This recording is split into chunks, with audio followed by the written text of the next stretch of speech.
గోవింద గోవింద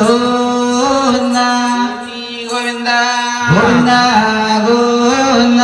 ఎప్పుడైతే శ్రీనివాసరావుకి పద్మాదేవికి రంగరంగ కళ్యాణం అవుతుందటండి. అవునండి. మహానుభావుడు కళ్యాణం అవుతుంటే ఆ ఈ మహాతరు కులాదేవి శ్రీనివాసరావు వజ్రాలు పట్టబట్టుకుని వెళ్ళి ఆ ఆకాశరాజు గారి తంటా ఉందట. ఏమని? ఏమండి ఆకాశరాజు గారు ఆ శ్రీనివాసరావుకి పద్మాదేవికి కళ్యాణ ముహూర్తాన్ని నిశ్చయించమన్నారు. ఆ ఆనాడు ఆకాశరాజు అటండి ఆ. నాయన ఓయ్. ఓరతానారు విల్లు తనుగా వెళ్ళి అవును. వారు పేరూరు బ్రహ్మణుని పేరెట్టి పిలుసా అత్తానారు విల్లు తాలూకా వెళ్ళి పేరూరు బ్రహ్మల్ని పేరెట్టి పిలుసు. అత్తానారు వెళ్ళి తాలూకు వెళ్ళి పేరూరు బ్రహ్మలంటే ప్రభులంటి వారిని పురుషే సూర్యుడు కాని ఆ కునికే చంద్రుడు కాని కట్ట ఇప్ప సర్వ సామంతులండి అటువంటి బ్రాహ్మణ పిలుస్తారటండి. అవునండి. బ్రాహ్మణ వచ్చి ఆ. మహానవాడు శ్రీనివాసరావుకి పద్మాదేవికి ఆ. ముహూర్తాలు ఇచ్చేస్తున్నారంట. ఎలాగా? నాయన ఓయ్. ఓ రాజీవారం నాడు వట్టమన్నారు. అవును. బుధవారం నాడు పున్నామన్నారు. ఆదివారం నాడు అష్టమన్నారు. బుధవారం నాడు పున్నామన్నారు. ఆ రోజు కాదమ్మా ఈ రోజు కాదు. అవును. దశమి శుక్రవారం సక్కన్న రోజు ఆ రోజు కాదమ్మా ఈ రోజు కాదు. దశమి శుక్రవారం సక్కన్న రోజు. ఆ రోజు కాదు ఈ రోజు కాదు. దశమి శుక్రవారం సక్కన్న రోజు పగల 10 గంటలకి కోర్టుగా నిశ్చయించారు. కోర్టు లగ్గాలు నిశ్చయించారు. అవునండి. నిశ్చయించి ఆ. మహానుభావుడు ఆ. స్వాముల వారికి పద్మాదేవికి రంగరంగ వైభవంగా కళ్యాణం అంతరానికి ఆ. పెళ్లి పనులు మొదలెడతారంట. ఎలాగా? ఓరాకాశమంతాని వైరామా నీకు పంతులు వేసేరు వైరామా. ఆకాశమంతానే వైరామా పందిల వేసేరు వైరామా. దేవి తల్లంత వైరామా నీకు పిల్లలు వేసేరు వైరామా. బిడ్డలంత వైరామా పిల్లలు లేసారు వైరామా. ఆకాశమంతా పండులేసారు భూదేవి తల్లంతా పిల్లలు లేసారు. నాయన ఆ. తెల్లగట్లు తెల్లరి గట్లు. అవును. అయ్యో బాలున్నే బాలికలే తీసుకొచ్చారు.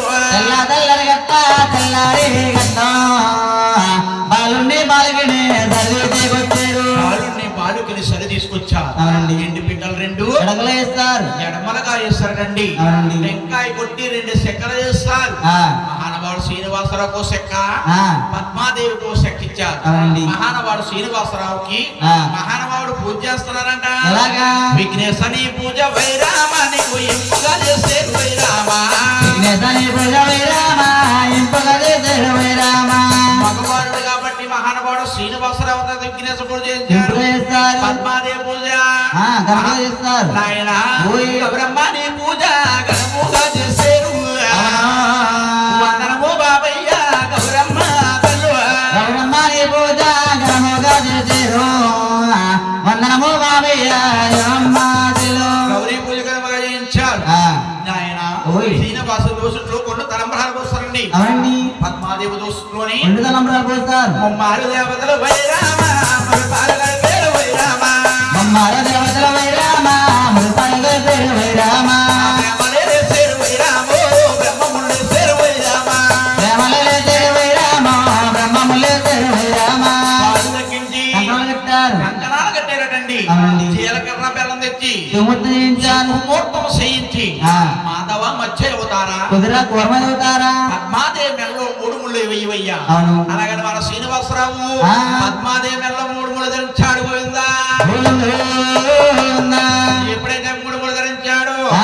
3 రోజుల పెళ్ళి పొందడగా చేశారు.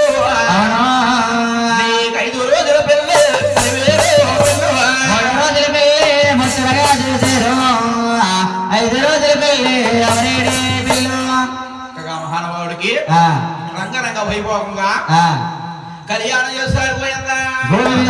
గోవిందా పాడవునిచ్చి దూరనిచ్చి సిరియా సంపదించి శేఖరంగిచ్చి శీఘ్రంగా శాస్త్రాద్రి బలరాగని పేరు పోయిందా. గోవిందా ఇప్పుడు దాకా ఆదిశక్తి పుట్టుదల ఆ. ఒక శ్రీనివాస కళ్యాణ పాడవండి. కళ్యాణం పాడేవండి. ఆ. మన శ్రీనివాసరావు అవతారం మారిపోవాలి. అవును. అవతారం మారిపోకపోతే ఈ కథకి అర్థం లేదట. అర్థం లేదట. ఆ. మానవ జన్మకి ఆ. అర్థమే లేదట. అవునండి. అటువంటి మహానుభావుడు అవతారం మారిపోతున్న సంగతి ఆ. చేసుకున్న మహాతల్లి లక్ష్మీదేవికి తెలియదటండి. అవునండి. చేసుకున్న పద్మావతికి కూడా తెలియదండి. తెలియదట. పెంచిన ఉగ్రామాతకి కూడా తెలియదటండి. తెలియదట. ఈ యొక్క సంగతి ఎవరు తెలుసా? ఎవరండి? బ్రహ్మదేవుడు కొడుకు ఆయన శ్రీలోక సంచరము తిరుగుతున్నాడు. బ్రహ్మదేవుడి కొడుకు నారదముని వారు శ్రీలోక సంచారి తిరుగుతున్నాడు. తిరుగుతా మహానుభావుడు లక్ష్మీదేవి దగ్గరికి వెళ్ళాడట.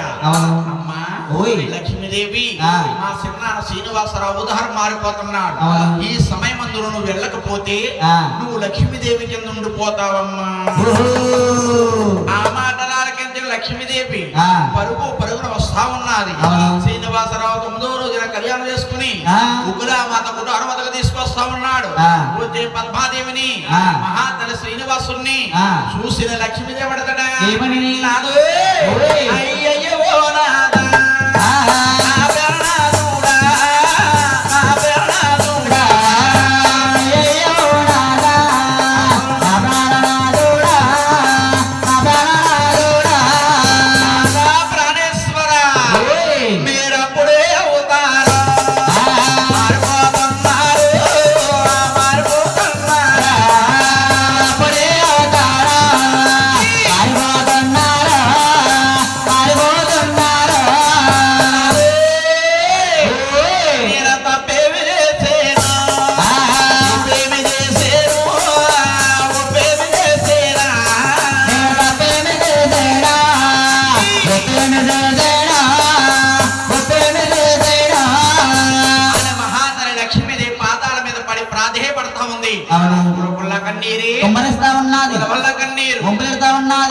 శ్రీనివాసరావు అంటున్నాడు ఏమని? పోయి లక్ష్మీదేవి జడముకు జంకునికి వరం ఇచ్చేరు కోరుకోమన్నాడు. ఆనాడు శ్రీనివాసరావు ఎప్పుడన్నాడు పద్మాదేవి అంటుంది ఏమని? సదిగానే ఉండాలి బదిలి కావాలంట. వరం ఇస్తే ఉండాలి బదిలి కావాలను వరమిస్తే కోరుకుంటాను. ఏమండి మీరు భర్త ఉండాలి నేను భార్య ఉండాలి వరమిస్తే కోరుకుంటాను. అప్పుడు మన శ్రీనివాసరావు అంటున్నాడు ఏమని? పోయి లక్ష్మీదేవి కంగారు పడకో నేను అవతారంలోని శ్రీనివాసరావు నిర్మించాను. ముందు అవతారంలోని మహావిష్ణువై ఉన్నాను. నేను అవతారం సాధించి పేరు దేవ గర్భాలు తర్వాత వీడియో ఉన్నపడతాను. నా పేరు వెంకటేశ్వర స్వామి నామకరణం చేస్తాను.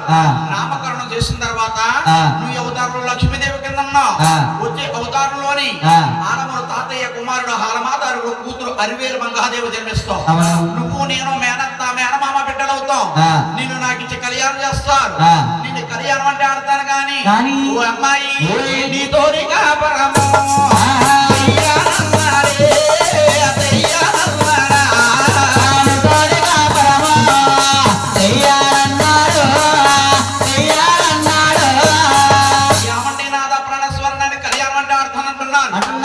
నాకు కాపురం చేయలేని కారణం పెట్టినాదా అన్నాడు. నేను మహావిష్ణువుగా ఉన్నాను. నువ్వు లక్ష్మీదేవి కింద ఉన్నావు. ఎప్పుడైతే చూస్తున్నానో ఎవరో మహర్షి వచ్చి నా యొక్క వస్త్రం ఎత్తున్నాడని నువ్వు పంపించి కొల్లాపూర్ పట్టు వెళ్ళి మీ అమ్మగారిని తపస్సు పెట్టావు.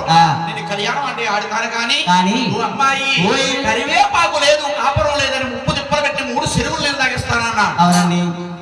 ఆనాడు లక్ష్మీదేవి ఈనాడు మంగాస్థాయిరండి మంగాస్థాయిరండి మంగాదేవి అవతారం ఇచ్చాడు. పక్కన పద్మావతి అంటుంది ఏమని? నాదో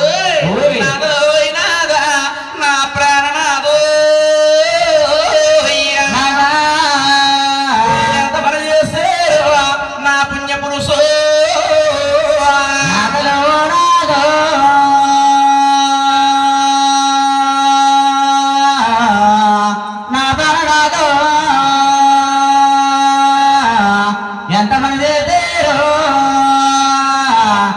పుణ్య పురుషో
ఏమరుస్తా ఉన్నది పాదాల మీద పడి ప్రాధేయపడతా ఉందా పద్మావతి అప్పుడు శ్రీనివాసరావు అంటున్నాడు ఏమని జనవాకే పద్మోరి కర్పూరి కేలా అమ్మా వరవితే పద్మోరే కోరకోరేమే జనవాకే పద్మోరే జంగోడే కేలో వరవితే పద్మావతి కోరకో అమ్మా జంగోడే కేలా వరవిచ్చేడు కోరుకోమన్నాడు ఆనాడు శ్రీనివాసరావు అనగానే ఈ యొక్క పద్మాదేవత అంటుంది ఏమని ఏమని నాగా ప్రాణేశ్వర మీరు సతిగాని ఉండాలి పదవి కావాలండి నాగా వరవిస్తే రానాదో కోరుకుంటారా సతిగానే ఉండాలి పదవి కావాలన్నా వరవిస్తే ఓడాదా కోరుకుంటాను నేను భర్త ఉండాలి నేను భార్య ఉండాలి వరవిస్తే రానాదా కోరుకుంటాను నాదా ఆనాడు ఎప్పుడైతే అన్నాదో ఆనాడు శ్రీనివాసరావు అంటున్నాడు ఏమని పోయి పద్మావతి నేను కళ్యాణం అంటే ఆడేది కానీ నీకు అచ్చట్ల ముచ్చట్లు తీర్చలేదు తీర్చలేని కారణం చేత నేను అవతారం సాలించి ఏడొక పడతాను ఎక్కడ బాబు ఎదుగుతాను ఎక్కడ బాబు ఎదుసిన తర్వాత నువ్వు అవతారంలో పద్మాదేవత ఉన్నావు వచ్చే అవతారంలోని మీది ఢిల్లీ గ్రామం మీ తండ్రి నీ తండ్రి గారు మేరా సాహిబు మీ తల్లి మేరాదేవి నీకు ఇద్దరు అన్నగారు ఉంటారు వారి పేరు పగిరి పాంచాలి వారి ముద్దులు సెల్లుగా పడుతావు నీ పేరు బివి నంచారం అంటారు నీ రాజ్యం పై రాజ్యం వారు వచ్చి కొట్టు కుప్పని కారణం చేత నీ అన్నగారు ఇద్దరు తీసుకొచ్చి చంద్రగిరి అడుగులో వదులుతారు అడుగులో చెట్టు ఉంటుంది చెట్టు కింద లీదలుకుండా ఉంటావు నేను తరినట్టు వస్తాను ఓ అమ్మాయి నా కూడా రానంటాం నేను రాను బాబాయ్ అంటాను సూచుడు పక్కము చూడరాదండి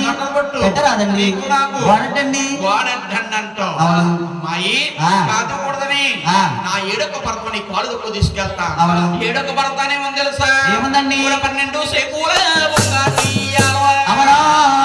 12 సేకులే బంగారు ఉయ్యాలోని బంగారు ఉయ్యాలు నేను కూకడెత్తాను నిన్ను ఉయ్యాలా చంపాలో నిన్ను కూతాను 12 చేతుల బంగారు ఉయ్యాల చంపాలా నిన్ను కూతాను 12 సేకుల బంగారు ఉయ్యాలు ఉంది ఉయ్యాలో నేను కూకడెత్తాను ఉయ్యాల చంపాలి ఊపుతాను నేను రాణి చేస్తాను నేను రాజునవుతాను నీ పేరు ఎలమల లోపల పాదుల కింద జ్యోతి వెలిగేలాగా ఆకేలాగా చేస్తాను ఆనాడు ఎప్పుడైతే మహానుభావుడు శ్రీనివాసరావుకి మహానుభావుడి చక్కగా మహాతల్లి పద్మాదేవికి వివీనాంచారు ఇచ్చాడు పోయిందా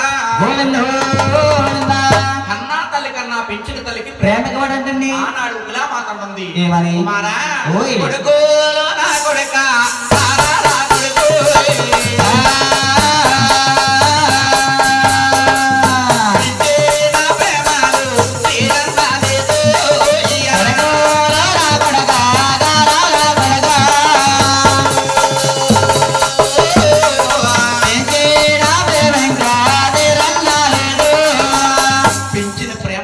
ఇంకా తెరలేదు కొడక శ్రీనివాస అంతర్వాణి చేసి నీ కళ్యాణం అయిన తర్వాత పిల్లా పాపలతో సుఖ సంతోషాలతో ఉంటావనుకున్నాను కొడుక నువ్వు అప్పుడు దేవతారము మారిపోతున్నావా మన గొహలు పెడతా ఉంది ఉక్కుల మాట అమ్మా కనపడకు తల్లి అని వీరి మంగాదేవుని కళ్యాణం మాడతాను వివీనాంచాన్ని తీసుకొస్తాను మీరిద్దరు పోడు పర్లాక వెనకేడు అడిగేస్తాను ఒక శుభాధారం అవుతుంది 7వ సంవత్సరం కాడ శిల్వరుడు అయిపోతాను రాయి రాజ్యాలు వెళ్తాను అలాగని నిన్ను మెల్లో పులహారంగా ధరిస్తానన్నాడు పోయిందా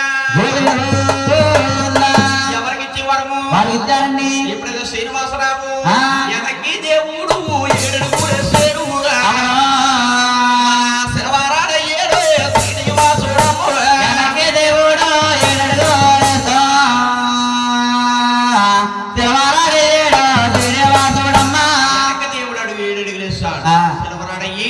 మహానుభావుడు అంటే నాయన ఆ శివరాడు వచ్చాడండి ఒక జ్యోతి రూపముగా భూమికి ఆకాశానికి మహింగా తిరుగుతా ఉంది జ్యోతి అన్నమాట ప్రతి ఒక్కరు కూడా దృష్టిలో పెట్టుకోవాలి తల్లి ఇప్పుడు దాకా శ్రీనివాస కలవైన మంది గోవిందా గోవింద